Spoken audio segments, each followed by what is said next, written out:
Bueno, lamentablemente yo siempre lamento, ¿verdad? Ya me parece que me van a caracterizar por el lamento, porque el tiempo es tan cortito y los temas son muchísimos.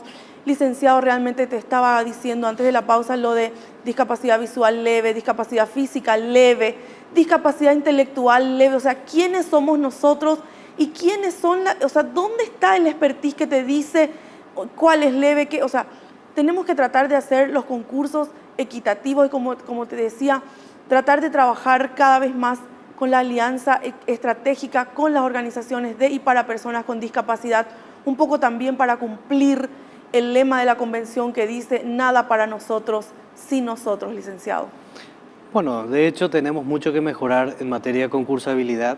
Las bases y condiciones de los concursos requieren de ajustes y revisión permanente.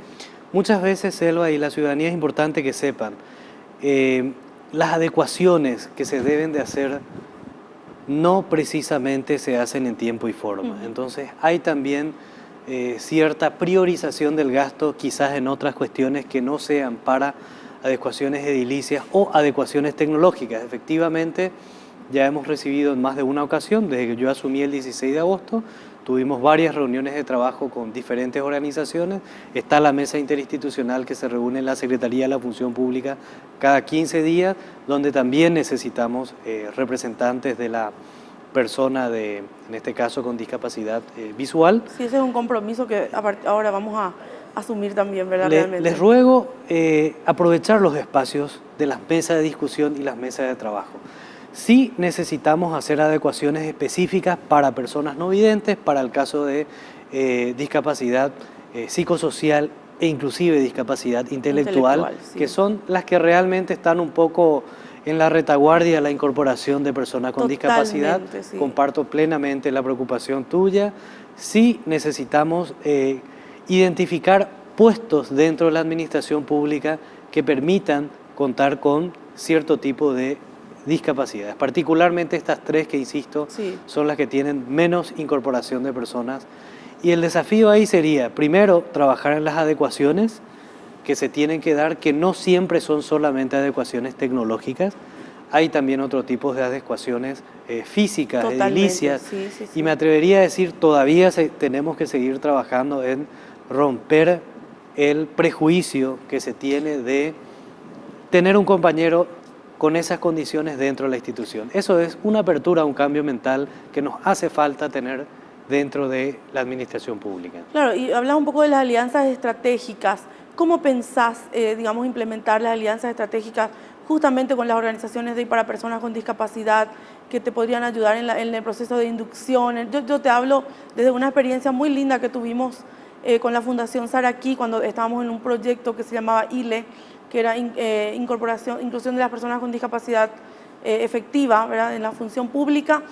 Realmente fue una experiencia fantástica cuando llegamos a las instituciones públicas y hablábamos un poco de los nuevos paradigmas de la discapacidad y de que no es ningún, ¿cómo te diría? Que no es ningún desafío imposible de cumplir el tener compañeros, compañeras con discapacidad en su plantel, ¿verdad? Que no era algo que no hay que tener ninguna especialización, ningún masterado, sino que era una cuestión de actitud, una cuestión de abrirse, una cuestión de aprender, ¿sí? Entonces, creo yo que la alianza estratégica debe estar en ese puntapié, en trabajar con las organizaciones de y para personas con discapacidad y, por supuesto, con la CENADIS y la CONADIS.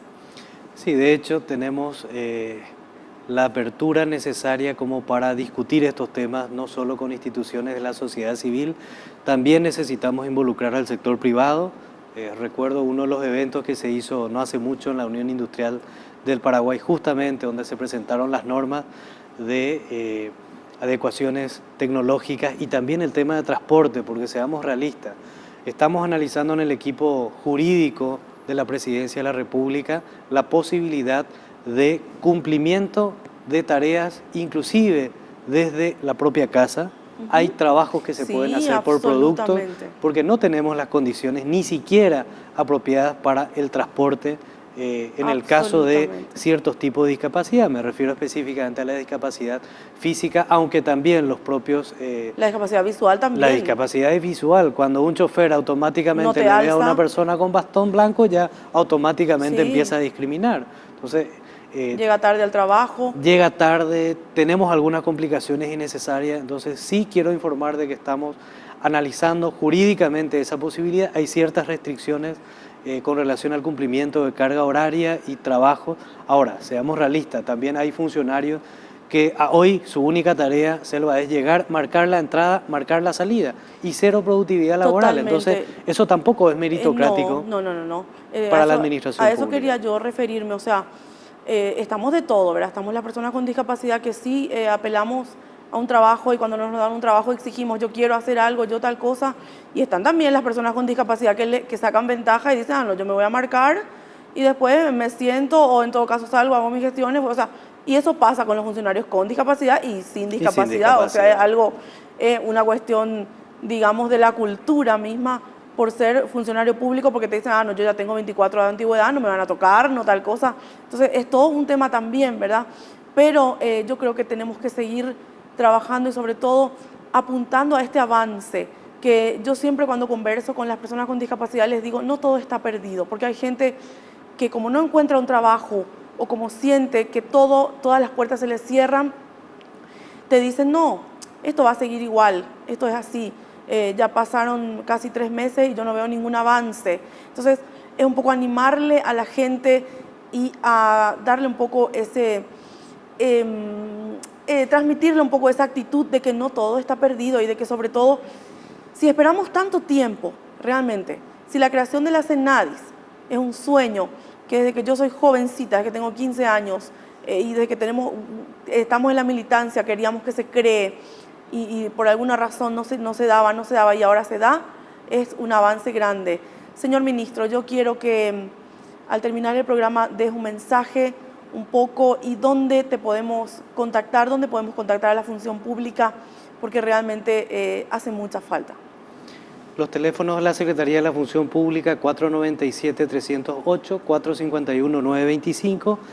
Estamos en la calle Constitución y 25 de Mayo, es la oficina principal. La oficina de la Dirección de Derechos Humanos, Igualdad e Inclusión está en Eligio Ayala, esquina República Francesa, es nuestro local 2. Y a nivel de mensaje, no les diría la esperanza es lo último que hay que perder, no, al contrario, hay que seguir exigiendo espacios de participación, hay que seguir reclamando lo que es justo en derecho y bueno, hay que también prepararse como para los desafíos que tenemos a nivel institucional. Si yo recibo esta administración, un buen trabajo que se empezó a hacer, porque quiera ser o no, antes de 5 años atrás, en función pública estos temas no estaban instalados. Por lo menos estos temas hoy están instalados, hubo modificaciones legales, incluyendo la del 2008, tenemos un decreto del 2011 que tenemos que dar cumplimiento, por lo tanto, yo les diría, de esos 13.000 cargos que más temprano o tarde tenemos que llenar, el esfuerzo y el compromiso que van a tener de parte de la Secretaría de la Función Pública es exigir el cumplimiento por parte de las instituciones del Estado. Bueno, realmente muchísimas gracias por venir, señor ministro. Y yo desde otra mirada quiero realmente dar otra mirada y decirle a mis compañeros con discapacidad que también se capaciten. Que se capaciten porque el otro día me decían, ¿por qué la ministra o el ministro de la CENADIS no puede ser una persona con discapacidad? Y bueno, el proceso está dado, en algún momento seguramente estará alguna persona con discapacidad idónea y de la capacitación y de las ganas de aprender y de las ganas de formarnos va a depender que los cargos de poder también sean ocupadas por las personas con discapacidad y mucho ánimo, mucha fuerza y realmente a poner todos de nosotros para cambiar esa realidad que hoy realmente, en la que hoy hay todavía mucho por hacer. De mi parte, muchas gracias y hasta otra mirada.